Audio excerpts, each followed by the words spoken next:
ማለት ከሃዲዎች እንደዚህዎች ቢገኙ ብሎ ማለት ነው። በጥይት አይደለም በእንትን ነው በእሳት ነው የምናቃጥላችሁ። ይህን ንግግር የጠቀሰው አሁን ፈለቀ የዘመነን ነው። ቅድም አንተ ጠቅሰኸው ነበረ ህዝባዊ እምቢተኝነትን በተመለከተ ለምሳሌ ድጋፍ ከሰጡ ምናምን መሪዎች ውስጥ ምናምን ማለት ነው አይደለ? ስለዚህ እሱኑ ጠቀሰልህ ማለት ነው። አድማጩ ደግሞ እኔ በእሳት አቃጥሎ የሚል ንግግር አልፎ ሊሆን ይችላል፣ አዳምጬ አላውቅም። ይሄን ከተናገረ ግን አዳምጪኝ፣ ይሄን ከተናገረ ዘመነ መወገዝ አለበት ብዬ ነው ትክክል አይደለም ብዬ ነው ብሎ ከሆነ ይቅርታ መጠየቅ አለበት ብዬ ነው። ዘመነም በዛ ደረጃ ለተናገረው ነገር ይቅርታ መጠየቅ መቻል አለበት። በሐሳብ መነጋገርን የማያምን ከሆነ እንዴት ነው አብረው ልትቀጥል የምትችለው? እንደምታውቋት ልደቱ አያሌው የዚህ ዘመን ጭራቅ አድርገው ነው የሚያስቡት ይህንን መንግስት። ስለዚህ ከዚህ የባሰ ስርዓት ሊመጣ አይችልም የሚል አቋም አላቸው። እንደውም አገሪቱን ወደ ባሰ ጥፋት እየወሰደ ያለ ስርዓት ነው የሚል አቋም ነው ያላቸው።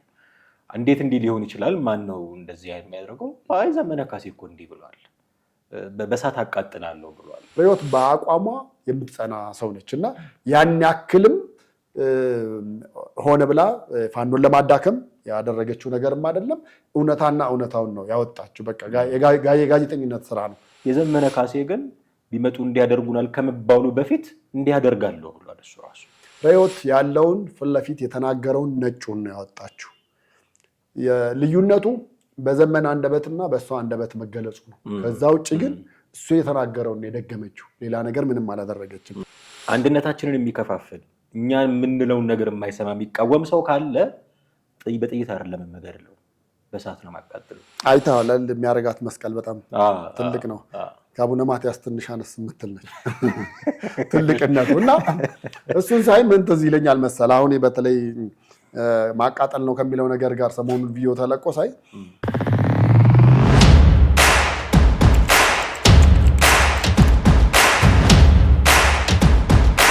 ሰላም እንዴት አላችሁ ውድ ቤተሰቦቻችን? ዘኢትዮጵያን እየተከታተላችሁ ነው። በወቅታዊ ፕሮግራማችን ዛሬም ተመልሰናል። ቴዎድሮስ ካሳና አማሃ ደገፋን። ከሰሞኑ አንድ የክርክር ርዕስ ወደ ሚዲያው ብቅ ያለ ይመስላል። ርዕዮት አለሙ አሁን የምትሰራው ምንጊዜም የሚባል ሚዲያ ላይ ነው። የቀድሞ የኢሳት እንደዚህ አባል ነበረች። አንድ ነገር ትናገራለች። ከልደቱ አያሌው ጋር በነበራት ኢንተርቪው ላይ ዘመነ ካሴን የተመለከተ ንግግር ነው።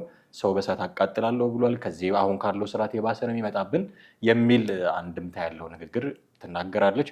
አቶ ልደቱ አያሌው የሰጡትን ምላሽ እና እሷ ላይ የተነሳባትን የተቃውሞ ድምፅ በጥቂቱ ለመዳሰስ እንሞክራለን። ዘመነ ካሴስ ከዚህ አንጻር እንዴት ነው የሚታየው የሚሉ ጉዳዮችን ነው በጥቂቱ የምንዳስሰው። እስከ ፕሮግራማችን ፍጻሜ ድረስ አብራችሁ እንድትቆዩ የአክብሮት ግብዣችን ነው። ከኛ ጋር ሆኑ። እንዴት ነህ ቴዲ? እንዴት ነህ? እንግዲህ በመግቢያ ላይ ለማለት እንደሞከርኩት ኢንተርቪው ነበራቸው አቶ ልደቱ አያሌውና ርዕዮት አለሙ። ሁለቱም በተለያየ መስመር የምናውቃቸው ፖለቲካው ላይ ተሳትፎ ያላቸው አገር ውስጥ እያሉ የእስር የመታሰር ታሪክ የነበራቸው ይነስም ይብዛም ፖለቲካችን ላይ ጥቂትም ትሁን አስተዋጽኦ ያላቸው ሰዎች ናቸው። ፐርሰናሊ እኔ መረጋጋቷን አደንቅላታለሁ። የርዕዮት አለሙ መረጋጋቷን ባላንስ ለማድረግ ወሬዎቿን የምትሄድበት ጥረት፣ ለዛም ይመስለኛል ከኢሳት ከወጡ በኋላ እንደሌሎቹ የሆነ አይነት ጽንፍ ይዛ ስትጮህ ምናምን አታያትም። እሷና ተቦርነነ የሚባሉ ተቦርነ በየነ የታማኙ ከሱ ጋር ሆነው ነው አሁን ያሉበትን ሚዲያ የሚሰሩት እና ሰምሃው ሰብስታንስ ያለው ነገር ለማውራት መጽሐፎች ላይ ለማውራት ተቦርነ ደግሞ በዛኛው አንግል ፈኖች ላይ መዝናኛዎች ላይ ምናምን ጥሩ የኮምቢኔሽን ያላቸው ይመስለኛል እና መረጋጋቷን ባላንስ ለማድረግ ያላትን ትጋት እንትን ትላለህ። ሁሉም ሰው ፍጹም ስላልሆነ የምታነሳባቸው ደግሞ የራስ የሆኑ ቅራኔዎች የምትመዝባቸው ነገሮች ሊኖሩ ይችላሉ እና ኢቨን ስትናገር ቶኔሽኗን እንኳን አይተው ከሆነ እንደው እንደዚህ ሆኖ ምናምን ስትጮህ ሌሎች ሁሉም ማለት ትችላለህ። ከኢሳት የተፈናቀሉት ሁሉም በየሴክቱ ጮሂ ነው። ካልጮሁ የሚደመጡ አይመስላቸዋል። እሷን ግን ስታያት ተረጋግታ ሀሳብ ለማስረጽ ጥረት ስታደርግ ታያታለህና ቆይታ ነበራቸው ከአቶ ልደቱ አያሌው ጋር። የዘመነ ካሴ ጉዳይ የተነሳው በምንድን ነው? አሁን ካለው የባሰ ስርዓት ሊመጣብን ይችላል የሚል ነገር ይነሳል እዛ ውይይት ላይ። እንደምታውቁት አቶ ልደቱ አያሌው የዚህ ዘመን ጭራቅ አድርገው ነው የሚያስቡት ይህንን መንግስት። ስለዚህ ከዚህ የባሰ ስርዓት ሊመጣ አይችልም የሚል አቋም አላቸው። እንደውም አገሪቱን ወደ ባሰ ጥፋት እየወሰደ ያለ ስርዓት ነው የሚል አቋም ነው ያላቸው። እንዴት እንዲህ ሊሆን ይችላል? ማን ነው እንደዚህ የሚያደርገው? አይ ዘመነ ካሴ እኮ እንዲህ ብሏል፣ በእሳት አቃጥላለሁ ብሏል። ሾክ ያደርጋሉ አቶ ልደቱ አያሌው። አይ ዶንት ቲንክ አልሰማውም ብለዋል እሳቸው። ያልሰሙት አይመስለኝም እውነቱን ለመናገር። ብዙ ፖለቲካዊ ጉዳዮችን የሚያስሱ ሚዲያ ሞኒተር የሚያደርጉ ሰው ናቸው። ያ ጉዳይ ደግሞ በወቅቱ በጣም ቫይራል ነበር እና በቃ ቀለል ባለ ሁኔታ ሁሉንም የፖለቲካ ጉዳዮች የሚከታተል ሰው አይሰማውም ብዬ አልጠብቅም። ግን እንውሰድላቸው፣ አልሰሙትም ብለን እንውሰድላቸው እና አልሰማውም፣ እንደዚህ ከሆነ ይቅርታ መጠየቅ አለበት፣ መወገዝ አለበት የሚል ነገር ተናገሩ እና ይሄ ነገር አልተወደደለትም በአማራ አክቲቪስቶች ዘንድ። አቶ ልደቱ አያሌው ላንተ ማቀርበው ጥያቄ መወገዝ አለበት ዘመነ ካሴ ይሄንን ተናግሮ ከሆነ መወገዝ አለበት፣ ይቅርታ መጠየቅ አለበት የሚለው ቃላቸውን ልናምነው እንችላለን ወይ? ለምንድን ነው ይሄንን ያልኩት? ከቅርብ ጊዜ ወዲህ ይሄ ሰላማዊ ትግል የሚሉት ህዝባዊ ቢተኝነት የሚሉት ጉዳይ እያመጣ ያለ ግን አለመውቀስ፣ ፋኖንም ይሁን ሌላ ታጣቂውንም ኃይል አለመውቀስ፣ እነሱን ጨክኖ አለመተቸት ይታያል። ሁሉም ሰላማዊ ትግል አቀንቃኞች ላይ ጨክኖ አለመተቸት እነሱ ላይ ይታያል እና መወገዝ አለበት ሲሉ እንደው እዛች ፖይንት ላይ ካላወገዙ የሚመጣባቸውን ፊድባክ ስለሚያውቁት አይ መወገዝ አለበት ብሎ ያለፉት ነው የሚመስለኝና እኔ እንዴት አገኘ? አይ በነገራችን ላይ እንደው ይቅርታ ይጠይቅ አቶ ልደቱ እንደዛ ማለታቸው የራሳቸውን ንግግር እኮ በጣም ብዙዎቹን ብናያቸው በጣም ብዙዎቹ በቃ እንዲሁ እየተናገሩ ይቅርታ እየጠየቁ ሊቀጥሉ ነው ማለት ነው። በፊት ከነበረው ከ1993 ጀምሮ ከነበረው የፖለቲካ ህይወታቸው እያነሳን እንደው እንሂድ ብለን ብንልና ምናልባት እንደዚህ ያሉ ነገሮችን በጅምላ አቃወማለሁ የሚል እሳቤ ለመናገርና ያን ለማንጸባረቅ አስበው ሊሆን ነው የሚችለው እንጂ ከዛ በዘለለ እንደዚህ አይነት ነገር ተናግሯልና ይቅርታ ይጠይቅ ከሆነ የእሳቸው የመጽሐፍ አሁን አንድ መጽሐፍ ጻፉ ብለን ብንል ሙሉ መጽሐፉ በይቅርታ የሚያልቅ አይነት ነገር ሊሆን ይችላል ብለን ልንል እንችላለን። ይህን ያህል የገነነ ነገር ተናግሮ ያውቃሉ? እሳቸው ብዙ ጊዜ ፖለቲካዊ ጉዳዮችን ነው የሚያነሱትና ያን ያህል ይቅርታ የሚያስጠይቃቸው ነገር ምንድን ነው ብዬ የአቋም መገለባበጥ ራሱን የቻለ በየጊዜው የሚያደርጉት የአቋም ለውጥ ራሱን የቻለ ይቅርታ ሊያስጠይቅ የሚችል ነው። በእርግጥ እሳቸው ብዙ ጊዜ የሚታወቁት ህዝብን እንዲህ በጋራ በመተቸት ምን በማለት ምናምን ነገር አይደለም፣ መንግስት ላይ ነው። አንድና አንድ ትኩረታቸው ያለው መንግስት ላይ ነው። በዚህ ካየኸው መንግስትን መተቸታቸውን እንደ በጎ ነገር ልታየው ትችላለህ። መንግስት የሚሄድበት አካሄድ ጥሩ አይደለም በሚሉትን ነገሮችን ልታየው ትችላለህ። ከዛ አንጻር አሁን እሳቸው እንደዚህ አይን ያወጣ ፊት ለፊት ወይ ደግሞ ስትሰማው ለጆሮ ሊቀፍ የሚችል ሾክ ሊያደርግ የሚችል ነገር አይናገሩም ብዙ ጊዜ አቶ ልደቱ። ከዛ በዘለለ ግን የአቋም ለውጥ በየጊዜው የሚያደርጉት መከረባበት ምናምን እሱን ደግሞ እንዲሁ አንድ ላይ ሰብሰብ አድርገህ ስትመነዝረው በእድሜ ዘመናቸው ሙሉ ይቅርታ እየጠየቁ ንስሐ እየገቡ እንዲኖሩ የሚያደርግ ነገር ነው ሊሆን የሚችለው። ርዕዮት ያን ማንሳቷ እኔ ተገቢ አይደለም ወይ? ተገቢ ነው።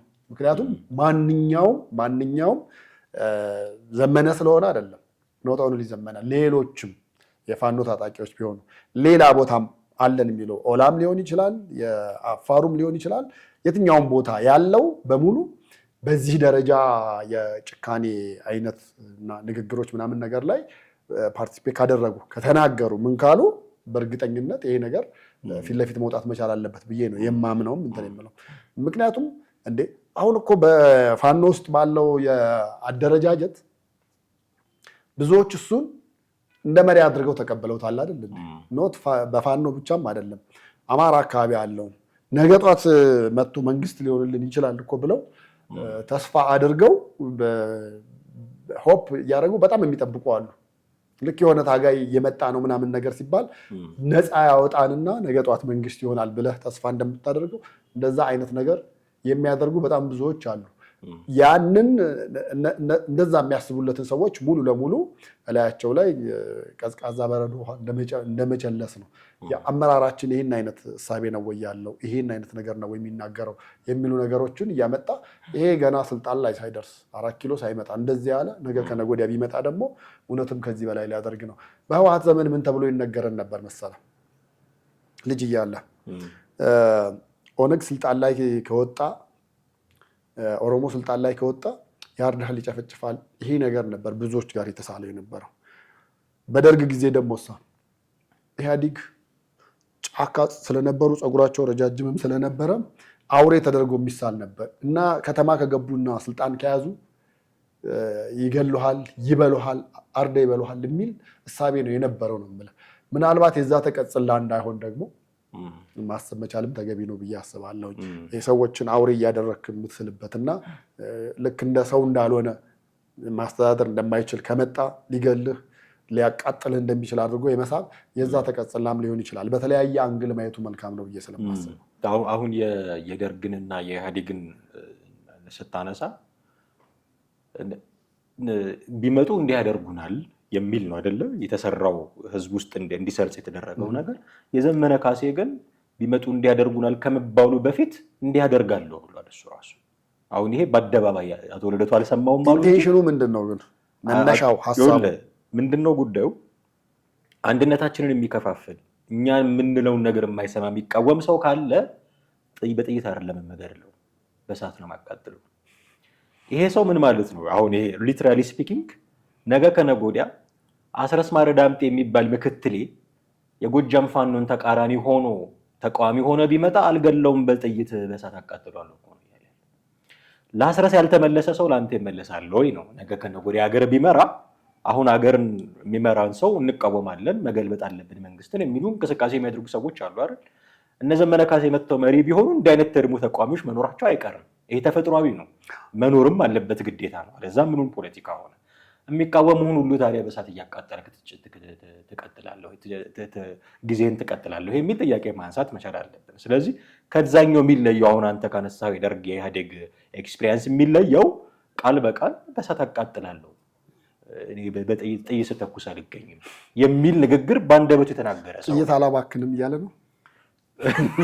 እጥረት ይኖርባቸው ይሆናል። እንዲህ እየሳቅን መነጋገራችን በራሱ በጣም ነው የሚያስፈራ። ንግግሩ በጣም ከባድ ነው። እንደዚህ ማለቱ የሌሎች ሰዎች አረዳድ ሳይሆን ራሱ የተናገረው ነገር ነው። አይ ዘመነ እኮ መጥቶ እንዲህ ሊያደርገን ይችላል የሚል አረዳድ አይደለም ሰው ጋር ያለው፣ ራሱ ቃል በቃል የተናገረው ነው። አሁን ይሄ እንዲህ ሊል ይችላል ብለን የተረጎምነው አይደለም። ቃል በቃል ቪዲዮ አለ፣ ቃል በቃል በእሳት አቃጥለዋለሁ ብሎ የተናገረው። ስለዚህ ይሄንን ነገር አንስታ ርዕዮተ ዓለሙ አሁን ካለው ስርዓት የባሰ ቢመጣብንስ የሚል ጥያቄ ነው ያነሳችው። አሁን ካለው ስርዓት የባሰ የሚለው ውስጥ እነሱ ሰዎች የሚቃወሙትን መንግስት የሚቃወም ድምፀት እኮ አለ። አሁን ያለው ጥሩ አይደለም የሚል እኮ አንደርስታንዲንግ አለ አነጋገሯ ውስጥ። አሁን ያለው ጥሩ አይደለም ግን አሁን ካለው የባሰ ቢመጣስ? አሁን ያለው ጥሩ አይደለም የሚለውን ይወስዱታል፣ ይገዙታል። አሁን ካለው የባሰ ቢመጣ የሚለውን ግን አይፈልጉትም። የባሰ እኮ ሊመጣ ይችላል እውነትም ላይ አንዴ። አሁን ብዙ ሰው እኮ የመለስን ጊዜ እየተመኘን ነው ያለፈው ሁል ጊዜ ያለፈውን ነው የምናወድሰው። ተፈጥሯችን ሆኖ እንደሆነ አላውቅም እና የባሰ እንዳይመጣ አሰጋለሁ የሚል ንግግር መናገሯ ከመሬት ተነስታ የተናገረችው ነገር አይደለም። ማስረጃ አቅርባለች። ይሄ መሪ እኮ እንዲህ ብሏል ብላ ተናግራለች። ዘመነ ካሴን የፋኖ ሲምቦል ነው ቃል በቃል የሚናገር። ተቺዎቿ ራሱ ይሄንን ይናገራሉ። ዘመነ ካሴን መተቸት ማለት ፋኖን መተቸት ነው፣ ሲምቦል ስለሆነ። ዘመነ ካሴ ብቻ አይደለም ሲምቦል፣ በነገራችን ላይ ሌሎችም ብዙ አሉ። እስክንድር ስል እኔ አሁን አይምሮ ውስጥ የሚመጣው ባልደራስ አይደለም፣ የሰብአዊ መብት ተሟጋች አይደለም፣ ፋኖ ነው አይምሮ ውስጥ የሚመጣው። ምሬ ወዳጆ ብል ፋኖ ነው የሚመጣው። ብርጋዴር ጀነራል ተፈራ ማሞ ብል አሁን እኔ አይምሮ ውስጥ የሚመጣው ልዩ ኃይል አይደለም፣ ፋኖ ነው የሚመጣው። ስለዚህ ብዙ ምልክቶች አሉ። ለምንድን ነው የዘመነ ካሴን እንዲህ መገንባት ያስፈለገው አላቅም። የራሳቸው ጉዳይ ሊሆን ይችላል፣ ሊቀጥሉበት ይችላሉ። ግን ምንድነው ፖይንታቸው? ዘመነን በማጠልሸት ዘመነ ካሴን በመምታት ፋኖን መምታት የሚል ስትራቴጂ አላት ነው። ለዛ ነው የሚቃወሙት። ግን መነሳት ያለበት ጥያቄ ቴዲ መብቶ አይደለም ወይ? አሁን መብቷ እንዳልሆነ ለማሳየት የሚሄዱት እነዚህ ሰዎች በታሰረች ጊዜ ድምጽ ሆነናታል። በታሰረች ጊዜ ተፈታ ለማለት ሪዮትም ትሁን አንተም ሁን ሌሎችም የታሰሩ አሉ እና ለሰብአዊ መብት ይገደኛል ያለ ሰው ሁሉ የታሰሩት በንጹሃን ናቸው ምንም አላጠፉም ይፈቱ ትላለህ። ከተፈታ በኋላ የነሱ እስረኛ መሆን አለበት እንዴ? ከመንግስት አስፈተተ የነሱ እስረኛ ማድረግ እንዴት ነው? ሀብታሙ አያሌው እንደዚህ ነበር የገጠመው። በቃ ሀብታሙ አያሌው አሁን እዛ ከሄደ በኋላ ታስታውስ እንደሆነ ያው አንድ ሰሞን ተነስቶ ፋኖን የሚያተቸት ፋኖ አካሄዱ በዚህ መንገድ መሄድ አለበት፣ ይሄኛው አካሄዱ ጥሩ አይደለም፣ እስክንድር እንዲህ መሆን አለበት እያለ ጠረጴዛ እየደበደበ ያወራል። እና ለውጡ ሊመጣ ጥቂት ጊዜያት ሲቀሩ ሀብታሙ አያሌው ታሞ ሕክምና ቦታ መሄድ አልቻለም ነበር። ሕክምና ቦታ መሄድ አልቻለም። ከዛም አልፎ ገንዘብ ማዋጣት ደረጃ ተደርሶ ነበር እና ገንዘብ የሚዋጣውን ነገር እና ሰው እንግዲህ አቅሙ የፈቀደውን ያህል ገንዘብ ልኳል ለሀብታሙ። እና አንዳንድ ወገኖች ምንድን ነበረ ሲያነሱ የነበረው እንዴ ይሄ ሰውዬ እኔ ለሕክምና ብዬ ገንዘብ እንደዚህ አዋጥቼ እንደገና መልሶ ደግሞ እኔም ደገፈውን ይተቻለሁ የሚል እሳቤ ያነሳሉ። ያ አውቶማቲካሊ ስህተት ነው ብዬ ነው የማስበው። ማንም ሰው ሲታሰር ያ ሰው ነፃ እንደሆነና ጀስቲስ ማግኘት እንዲችል ብቻ መታገሉ በቂ ነው። ሪዮት ስትታሰር ሁላችንም ጥሪ ብለናል፣ ጮኸናል። እኛ ስንሰደድ በጣም ብዙዎቹ አገሪቱ ያለ ሚዲያ ቀረች ብለው ፋይት አድርገዋል። እነዛን ነገሮችን እኔ አሁን አንድ ሰው አመጥቶ እናንተ ከሀገር ስትወጡ እኮ ይህን ነገር አድርገናል ምናምን ብሎ ቢል ነው ነቲንግ አይደለም። ካለው ከጊዜው ከወቅቱ ጋር መጓዝ መቻል አለብህ ነው አንደኛ። ሁለተኛ ሪዮትን ለማሸማቀቅ ያመጡበት መንገድ የሄዱበት መንገድ ነው ብዬ ነው የማስበው። ሪዮት ባሰበችበት በዓላማው ጽኑ የሆነች ሰው እንደሆነች ይታወቃል። ኢቭን በእስር ላይ እኮ እያለች የነበረው ምንድን ነበር?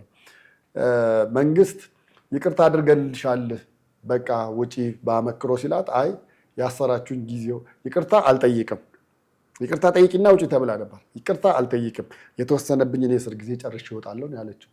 ማን ሊል ይችላል እንደዛ? እስር ቤት ሲገባ እኮ ሁሉም በምን አይነት መንገድ ልውጣ፣ እስር ቤቱ ተሰብሮ ልውጣ፣ ይቅርታ ልውጣ፣ በጣም ብዙ አሉ። ምናልባት እስክንድርና እሷ ናቸው በዚህ ረገድ ነው ብለው እስከ መጨረሻው። አባቷን በቅርብ እናገኛቸው ነበር፣ የህግ ባለሙያ ናቸው። በየጊዜው እሳቸውን ነበር የምናነጋገረው የሪዮትን ጉዳይ በተመለከተ። ሪዮት በአቋሟ የምትጸና ሰው ነች እና ያን ያክልም ሆነ ብላ ፋኖን ለማዳከም ያደረገችው ነገርም አይደለም። እውነታና እውነታውን ነው ያወጣችው። በቃ የጋዜጠኝነት ስራ ነው የሰራችው። የባሰስ ቢመጣ እውነቷን ነው፣ ትክክል ነው። ዘመነም በዛ ደረጃ ለተናገረው ነገር ይቅርታ መጠየቅ መቻል አለበት። በሀሳብ መነጋገርን የማያምን ከሆነ እንዴት ነው አብረው ልትቀጥል የምትችለው? እንዴት ነው ይሄ ሰውዬ ነገ ጧት አይደለም ሀገር መምራት ትተህ አንድ ቀበሌ አንድ ወረዳ ማስተዳደር የማይችል አስተሳሰብ ይዞ ነው እየተንቀሳቀሰ ያለው ማለት ነው።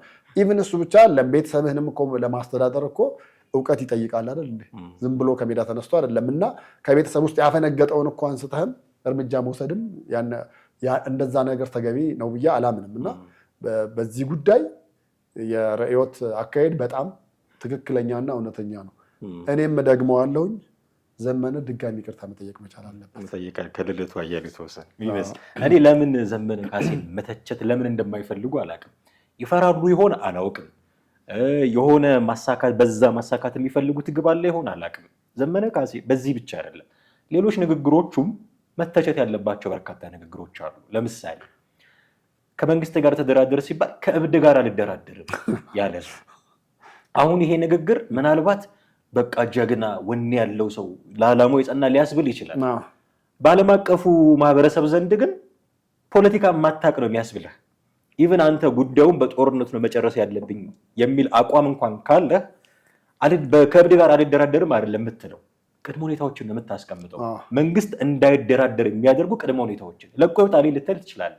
ክልሉን ለቆ ይወጣልኝና እደራደራለሁ ትላለህ። መንግስት ለቆ ይወጣል አይወጣም። ስለዚህ ከባባዱ ቅድመ ሁኔታዎችን ታስቀምጣለህ። ፖለቲካሊ ዋይዝ ስትሆን የተሻለ እንትና አስረስ ማረ ዳምጤ ፖለቲካሊ የተሻለ ጥበብ ያለው ሰው ይመስለኛል ሲናገር።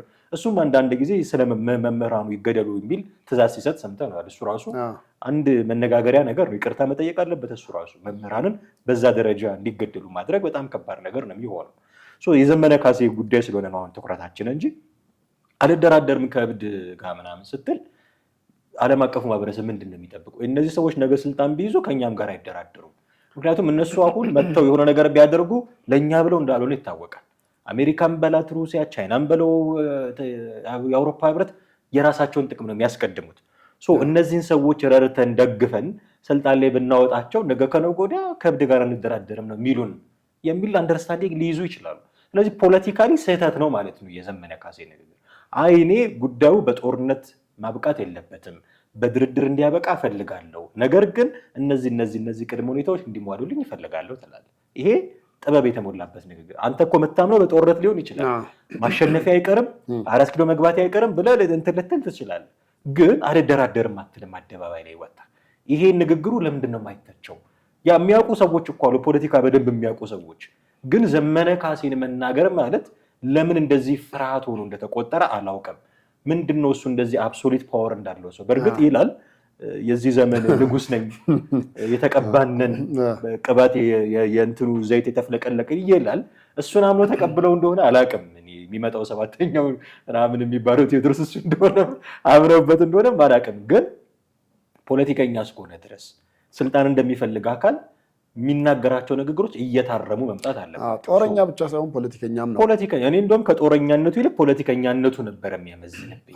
ከሆነ ጊዜ በኋላ ግን ያው ያዘው ፍለጣው እናቃጥሏለን አሁን ሪዮት ያለችው ነገር እየመጣ ሲሄድ ሰምሃው ወደ ጦርነቱ እያመዘነ ሄደ እንጂ ፖለቲካሊ እንደውም ሲያደራጅ፣ ወጣቶች ሲያደራጅ፣ ወጥቶ ሲናገር ይሄ የፖለቲከኛ ስራ ነው። በአደባባይ ወጥተህ ድጋፍ ለማግኘት የሚገራርሙ ንግግሮች ነው የሚናገረው። እንደምታውቀው የቋንቋ እጥረት ያለበት ሰው አይደለም።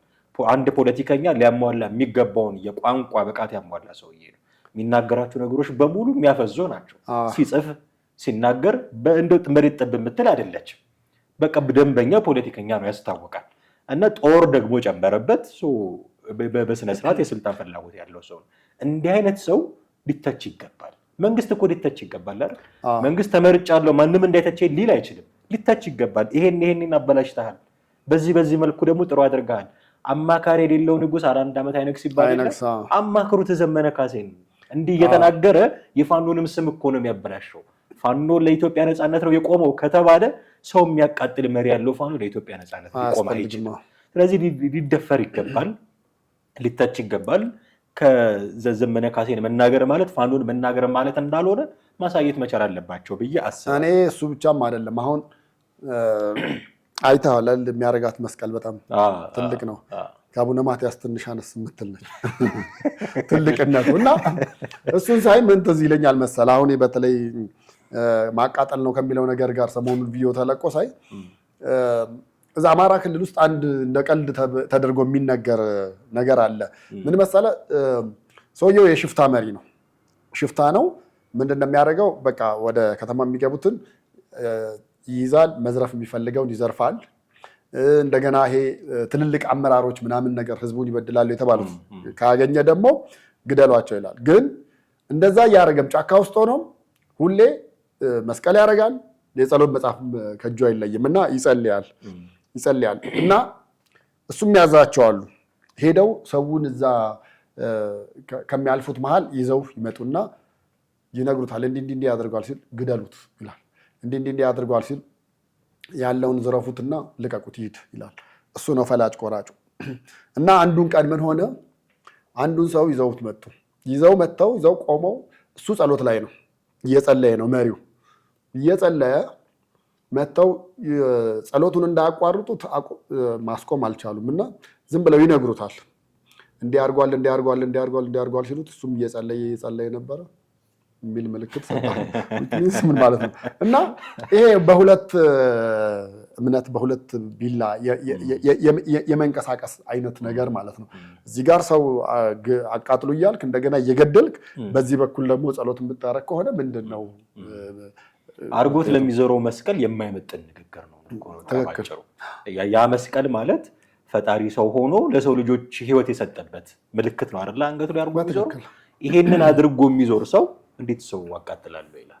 በጣም እኮ ይሄ እኮ ከስነ ምግባርም ፖለቲካውን ጦርነቱንም ከስነ ምግባር አንጻር ብንመዝነው ይሄ ነገር ተፈትኖ የወደቀ አስተሳሰብ ነው የሚሆነው። ሌሎቹን ለመናገር ምን አይነት ሞራል ይኖርሃል? እንዲህ ያደረጉኝ አማራ እንዲህ ተደረገ ብሎ አይደል ጫካ የገባው ሊታገል? እነዛን ለመናገር እንዴት አይነት ሞራል ይኖርሃል? አቃጥዬ እገድላለሁ እያልክ ይሄ በጣም ሊታሰብበት የሚገባ ነገር ነው። መውጫ እንዲሆነን ግን አንድ ነገር እናንሳት። ለምንድን ነው መብታችን የማይሆነው? አሁን ዘመነ ካሴን መደገፍም መቃወም ለምንድን ነው መብት የማይሆነው? መንግስትን መደገፍም መቃወም ለምንድን ነው መብት የማይሆነው? አንተ መንግስትን እደግፋለሁ ካልክ ይሄ አማራ ጠላት ነው የሚሉክ፣ ይሄ ኦሮሞ ጠላት ነው የሚሉክ። አይ የለም እኔ መንግስት ተቋሚ ነኝ ስትል ደግሞ የመንግስት ሰዎች ይመጡና ይሄ የጽንፈኛው ሰው ነው ወይ ይሄ አሸባሪው ሸኔ ሰው ነው የሚሉ። ለምንድን ነው የማይፈቀድልህ? አሁን ርዕዮተ ዓለሙ ተነስታ የባሰ ሰው ሊመጣብን ይችላል፣ ከመንግስት የባሰ ሰው ሊመጣ ይችላል ስትል የአማራ ጠላት ፋኖን እንዲህ ለማድረግ መብቱ አይደለም እንዴ? አሁን እኮ በሷ አረዳድ ከመንግስት የባሰ ሰው ከሚመጣብን ሌላ መንገድ እንፈልግ ነው አይደለም? ይሄ ነው ግልጽ መልዕክት የሚመስለኝ። እና ለምን መብት እኮ ነው። ለምንድን ነው ሁሉም ሰው በአንድ ቋት ውስጥ ሆኖ እንዲያስብ የሚፈለገው? ሁላችንም የየራሳችን አንገት ላይ የተቀመጠ እኮ ጭንቅላት አለን። በየራሳችን ነው የምናስበው። ትልቁ ኢትዮጵያ ላይ ያለው የብሔር ፖለቲካ ትልቁ ችግር ሁላችንም በአንድ ጭንቅላት እንድናስብ መፈለጉ ነው። ሁሉም ቄሮ በጀዋር ጭንቅላት እንዲያስብ ይፈለጋል። ሁሉም ፋኖ በዘመነ ካሴ ጭንቅላት እንዲያስብ ይፈለጋል። ለምን እንደዚያ ይሆናል? የራሴ ጭንቅላት አለኝ፣ በራሴ ነው ማስበው። አመዛዝኛ የፈለግኩትን መምረጥ መብቴ ነው። ያንተ አቋም አይመቸኝም ካልክ ሌላ ተቃራኒ አቋም ይዘህ መቀጠል ነው። እኔ ያስኩት አቋም ስላለ ብቻ ተነስተህ ልትሰድበኝ አትችልም። ለምንድን ነው ሁሉም ሰው የየራሱን መንገድ እንዲሄድ የማይፈቀደው? አሁን ርዕዮተ ዓለሙ ተነስታ እንደዚህ ስትል አይቺ ፋኖን ለማፍረስ ድሮ የሚያማራ ጠላት እንደውም መረጃ እናውጣለን ይለዋል። ላይኖር እኮ ይችላል። በቃ እንደውም መረጃ እናውጣለን ሊፈበረክ ይችላል። ከዚህ በኋላ ጠብቅ። ብዙ ርዕዮት እንዲያደርጋ ርዕዮት እንዲሆና እንዲህ ስንላት እንዲህ ተደርጋ በርካታ መረጃ ሊወጣ ይችላል። ይሄ ሁሉ ድሮ እኮ ሊነገር የሚችል ነበረ ቢኖር። አሁን እንዲህ ስላለች አቋሟን በእንደዚህ አይነት መንገድ ስለገለጸች የለም እንዲህ መብቷ ነው። የፈለገችውን መቀበል መብቷ ነው። ልናስገድዳት አንችልም። አይ እኔ የእሱ ሀሳብ አይመለከተኝም ካልን የራሳችንን አቋም ነው ይዘን መሄድ ያለብን። አለዛ እኔ እንዳሰብኩት አስብ ሊባል አይችልም። የሰው ልጅ እኔ እንዳሰብኩት አስብ ተብሎ ጥቂት ጊዜ ልታቆየው ትችላለህ። ነገ ከነገ ወዲያ ግን አንተኑ ራስህ ላይ ነው ተመልሶ። ምክንያቱም የሰው ልጅ አለማሰብ አይችልም። በነገራችን ላይ ቁጭ ባለ ቁጥር የሆነ ነገር ማውጠንጠኑ አይቀርም እና አረፍ ሲል ይሄ እኮ እንደዚህ ነው ብሎ ማገናዘቡ አይቀርም። ህሊና ትንሹ እግዚአብሔር ነው፣ አይዋሽህም። አንተ ለእሷ መልስ ሰጥቻለሁ ብለህ ምናልባት ብዙ ሰው አድንቆልህ ተጨብጭቦልህ ሊሆን ይችላል የተኛኸው። ስትተኛ ግን ህሊና መውቀስ ይጀምራል። ርዕዮት እኮ እንዲህ ነበረች ሊል ይችላል። ስለዚህ ነገ ከነገ ወዲያ አንተ ራስህ ላይም ጠላት ሆነህ ልትነሳ ትችላለህ። ስለዚህ በራሳችን ጭንቅላት እናስብ። ርዕዮትን በራሷ ታስብ ተዋት ነው። እሱ ላይ ምን መጨረሻ ላይ መጨመር ፈልጋለሁ መሰለህ። በነገራችን ላይ አሁን በፋኖ ትግል ውስጥ ሁሉም በተለይ በውጭ ያለው ዳያስፖራ አብዛኛው በተለይ ሚዲያ የያዘው ሁሉም መምራት ነው የሚፈልገው። ሁሉም እኔ በሚላችሁ መንገድ ካልሄዳችሁ አቅጣጫ አስቀምጡ፣ በዚህ ሂዱ፣ አለዛ ስልጣን ላይ መሆን አትችሉም። የሸዋው ፋኖ ላይ አመራር ከሌን መቀየር አለብህ፣ ወሎ ላይ ያለውን በቃ እንደዛ የሚል ሀብታሙን በለው እንደዛ ነው። በቃ አቅጣጫ ጠቋሚ ነኝ ነው የሚልህ። ዘመድኩንን ተመልከተው። በቃ እኔ በምላችሁ ካልሄዳችሁ ለውጤት አትበቁም ነው። እንደገና ማን ነው ደግሞ አንድ አለ እንደዚሁ በቃ ሁሉም ላይ በቃ ስታየው ግን ሞጣን ማለት ነው። ሞጣም ራሱ መሪ መሆን ነው የሚፈልገው የአማራ ትግል ውስጥ። በቃ እኛንን መሪዎቹ፣ እኛ በምንላችሁ መስመር ካልሄዳችሁ ለውጤት አትበቁም አይነት ነገር እና ሁሉም ጋር እንደዛ አይነት ነገር ታያለ። ርዕዮት ያለውን ፊት ለፊት የተናገረውን ነጩን ነው ያወጣችው። ልዩነቱ በዘመን አንደበትና በእሷ አንደበት መገለጹ ነው። ከዛ ውጭ ግን እሱ የተናገረውን የደገመችው ሌላ ነገር ምንም አላደረገችም። ስለዚህ ያም አንደኛ እንደ መብቷ መታየት አለበት። ከዛም አልፎ ደግሞ እሱ የተናገረውን የደገመችው ያንጸባረቀችው ከዛ የተለየ ነገር ስላልሆነ መጠየቅ ካስፈለገ መጠየቅ ያለበት ራሱ ባለቤቱ ነው ብዬ ነው የማስበው። በአደባባይ አውጥተው ለምን እንዲህ ያልክ ይቅርታ ትጠይቃለህ ወይ ብሎ እሱን ራሱን መሞገት ሲገባ ርዕዮተ ዓለሙ እንዲህ ብለሻልና የፋኖ ጠላት ነሽ። አሁን ለእሷ እየተከራከርኩኝ አይደለም። ብዙ ጥያቄዎች ሊነሱባት ይችላል፣ ግን መብቷ ነው። አፍተሮል በቃ መብቷ ነው። ይሄ ማንም ሊያስገድዳት የሚችል አይደለም። ከዘመነ ካሴ ይልቅ ዶክተር አብይ አህመድ ይሻሉኛል ካለች መብቷ ነው። ሄደና አስገድደ ማንም ሊያስገድዳት አይችልም። እንጂ የዛኔ ገንዘብ ያዋጣ ነው እንዲያደርግ ነው ምናምን ድምፅ ይሁንሽ የታሰርሽ ምናምን ያኔ በቃ የሰብአዊ መብት ገዶኝ ነው ካልክ ያኔ ያለቀ።